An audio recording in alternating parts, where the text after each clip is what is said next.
Assalamualaikum warahmatullahi wabarakatuh. Anak-anak yang saya banggakan, kali ini kita akan melanjutkan pembelajaran yaitu tema 7 perkembangan teknologi subtema 3 perkembangan teknologi komunikasi.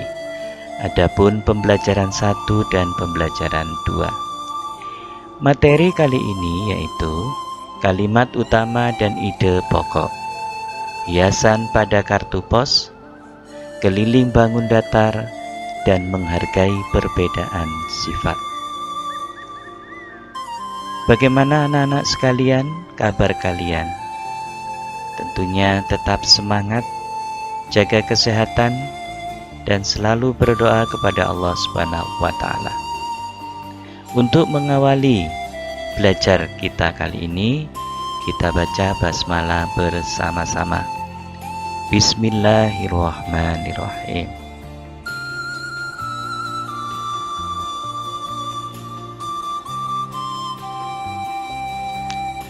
Perhatikan gambar berikut. Ya. Apa yang sedang dilakukan oleh ketiga anak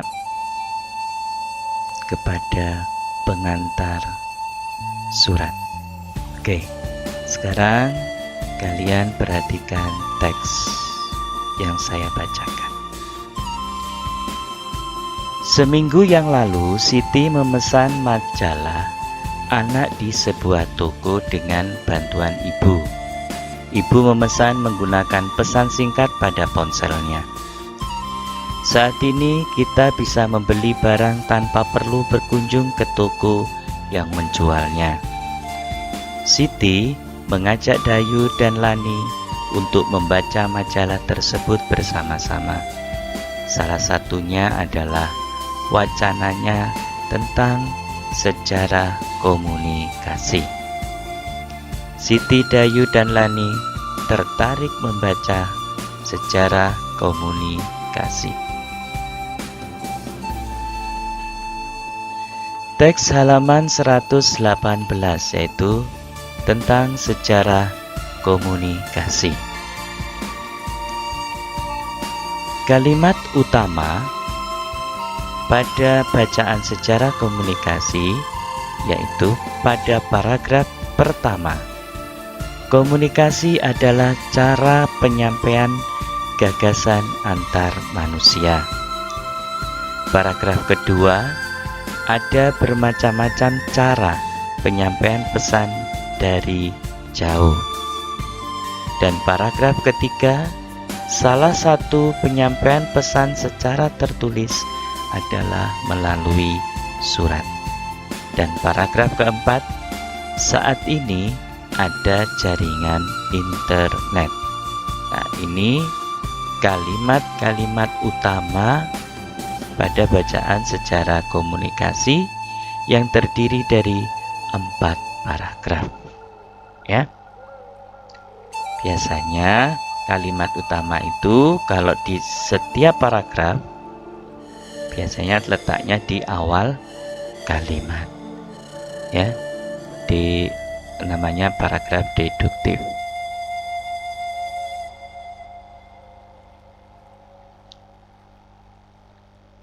Ide pokok suatu bacaan dapat ditemukan jika kita membaca dengan teliti. Ide pokok ditemukan pada kalimat utama di tiap paragraf. Ide pokok itu adalah gagasan utama dari bacaan. Setelah mengumpulkan kalimat utama dari tiap paragraf, maka dapat diketahui bahwa ide pokok dari teks bacaan di atas adalah sebagai berikut. Yang tadi ya. Paragraf 1 yaitu tentang cara penyampaian gagasan antar manusia.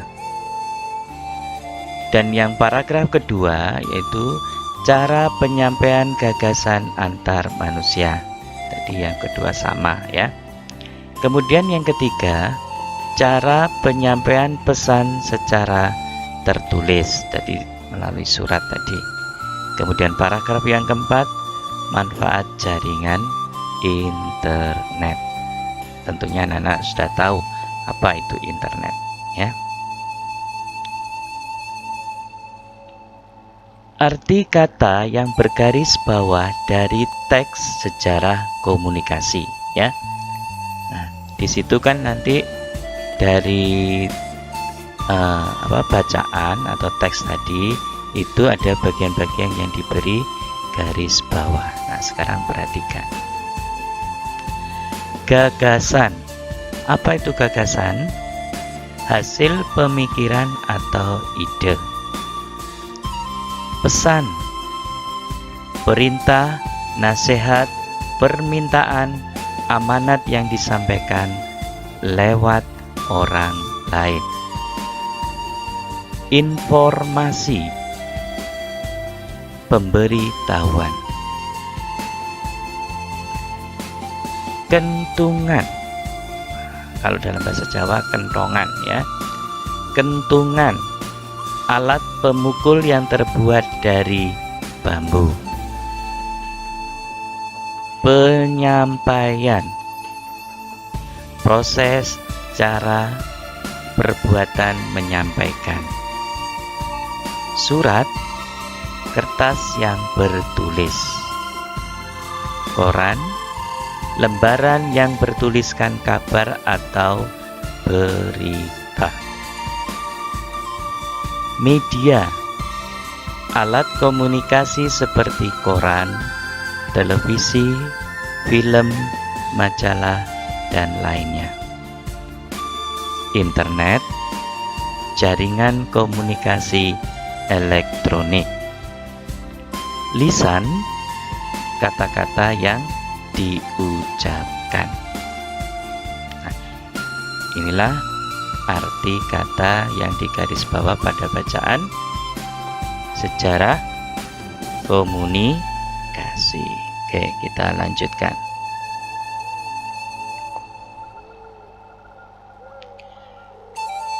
Baca teks alat komunikasi tradisional dan modern, yaitu di halaman 127 sampai 128.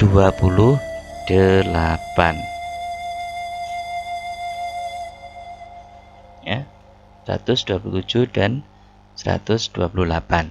Nah, dari bacaan tersebut maka bisa diambil intinya, yaitu pengelompokan alat komunikasi yang terdapat pada teks bacaan.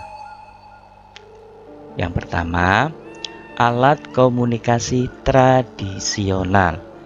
Itu berupa apa saja? Daun lontar, prasasti, lonceng, dan gong. Kemudian yang kedua, yaitu alat komunikasi modern. Apa saja alat komunikasi modern? Yaitu telegraf, telepon, dan telepon genggam atau ponsel. Sekarang kalian lengkapi kalimat berikut dengan kata-kata yang ada di bawah ini. Yang pertama, alat komunikasi ... digunakan pada masa lalu. Apa kira-kira? Yang jawaban sudah tersedia? Iya, tradisional. Kemudian yang kedua, ... termasuk ke dalam alat komunikasi tradisional. Ya, kentungan. Yang ketiga, lonceng dan ... memiliki fungsi yang sama. Kira-kira apa? Gong. Yang keempat, telepon kini berkembang menjadi ponsel. Dan yang kelima, ponsel merupakan salah satu alat komunikasi modern. Ya, anak-anak sudah memiliki semuanya ini, ya. Mulai dari anak TK, ya, itu sudah bisa menggunakan ponsel. Oke.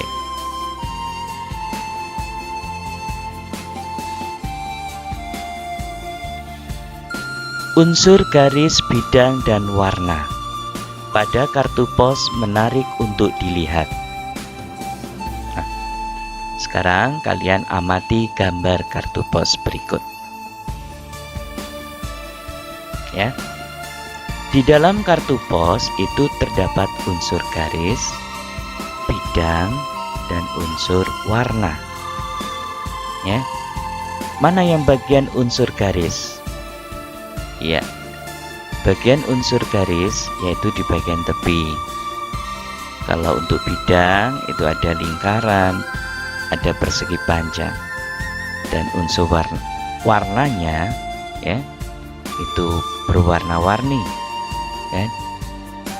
Di tepi kartu pos itu juga ada warna, 2 warna, kemudian bunganya juga ada 4 warna kalau tidak salah. Nah, ini yang membuat kartu pos kelihatan indah. Sekarang kita berkreasi. Nah, supaya kartu pos ini indah, menarik, maka apa yang harus kita lakukan? Ya, tentunya memberi hiasan. Ya, nanti kalian bisa mencoba di rumah menghias kartu pos, ya. Oke.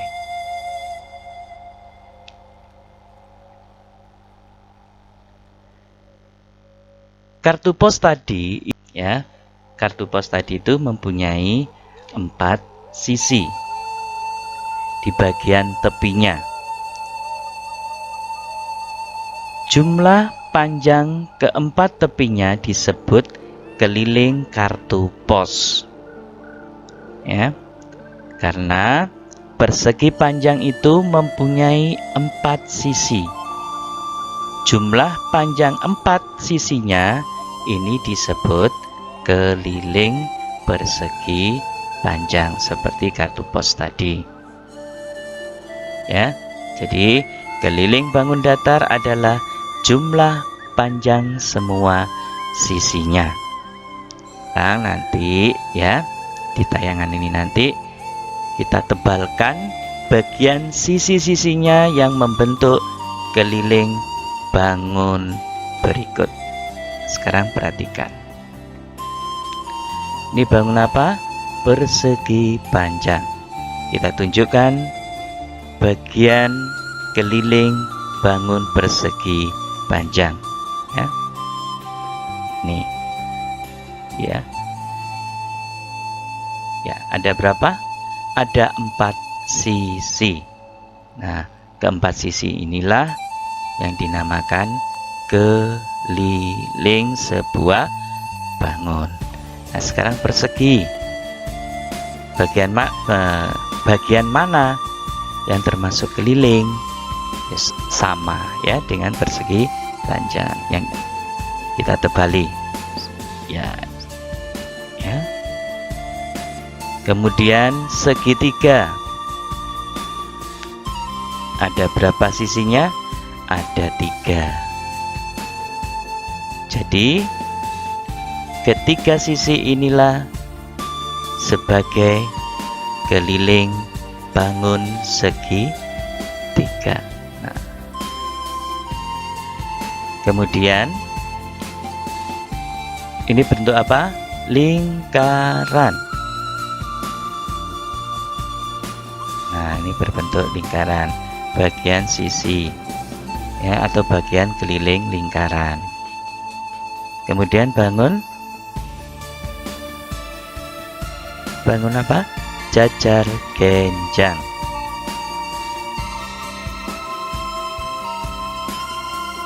Nah, ya, yang kita tebal itu adalah bagian keliling bangun datar, jajar genjang.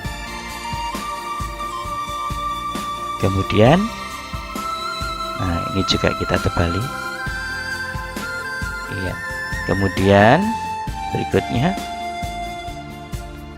nah ini juga kita tebali. Dan yang terakhir adalah bangun jajar genjang. Maaf, bangun trapesium ya, bukan jajar genjang, trapesium. Nah ini yang kita tebali. Jadi bagian yang ditebali itu adalah kelilingnya. Ya, anak paham ya? Kalau belum paham nanti kalian bisa memutar lagi video ini. Oke, kita lanjutkan. Sekarang kita menuju pada perbedaan sifat manusia. Di antara teman-teman kalian di sekolah pasti ada perbedaan sifat. Ada yang periang, ada yang pendiam, ada yang senang berbicara keras, ada pula yang pelan. Setiap kita harus saling memahami sifat-sifat tersebut. Setiap orang memiliki kelebihan dan kekurangan, bukan hanya pada berat dan tinggi badan atau suku bangsa dan agama. Kita harus saling menghargai dan menghormati kelebihan serta kekurangan masing-masing. Mengetahui dan menerima kekurangan serta kelebihan diri sendiri perlu dilatih sejak kecil. Begitu pula menerima dan mengetahui kekurangan serta kelebihan orang lain. Mari kita berlatih untuk menerima kekurangan dan kelebihan diri sendiri dan orang lain. Semuanya ini agar apa toh? Kehidupannya supaya rukun, tentram, damai, dan sejahtera, ya. Setiap orang itu memiliki sifat yang berbeda-beda. Ada yang pendiam dan pemalu. Ada juga yang memiliki sifat ramah dan mudah bergaul. Sifat termasuk salah satu bentuk keberagaman. Berikut beberapa contoh sifat beserta ciri-cirinya. Jenis sifat: sopan, sombong, keras kepala, rendah hati, dan humoris. Nah, sekarang tentu ada ciri-cirinya. Sopan itu bagaimana? Ciri-cirinya yaitu sopan, menghormati setiap orang. Sombong, selalu merasa lebih baik dari yang lain. Keras kepala, tidak mau mendengarkan pendapat orang lain. Rendah hati, selalu menghargai orang lain. Humoris, senang membuat suasana riang dan penuh tawa. Nah, ini adalah sifat manusia beserta ciri-cirinya, ya. Oke. Amati 4 temanmu. Ya, kita amati.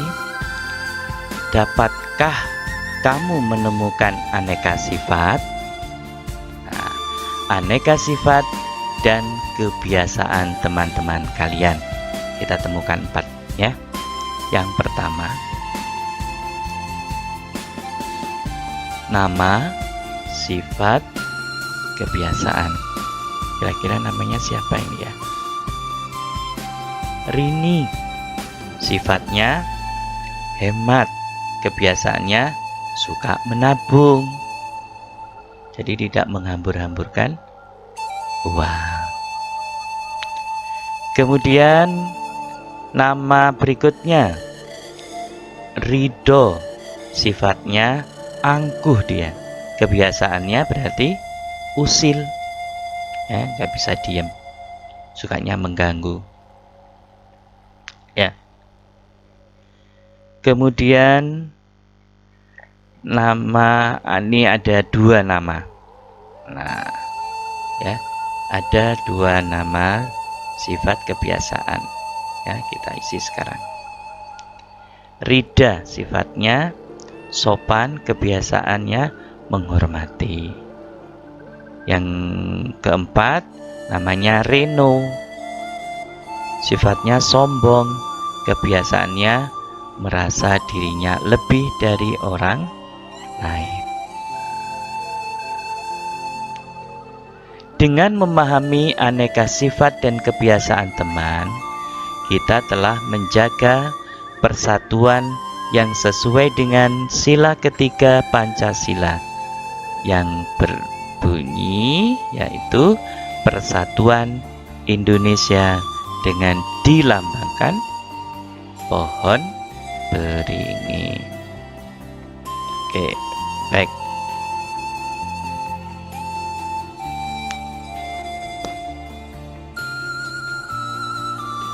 Terima kasih anak-anakku sekalian, kalian sudah mau menyimak video ini ya.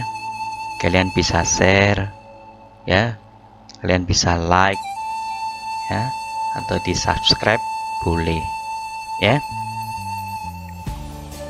Tetap semangat kalian, jaga kesehatan juga, dan jangan lupa selalu bersyukur ya.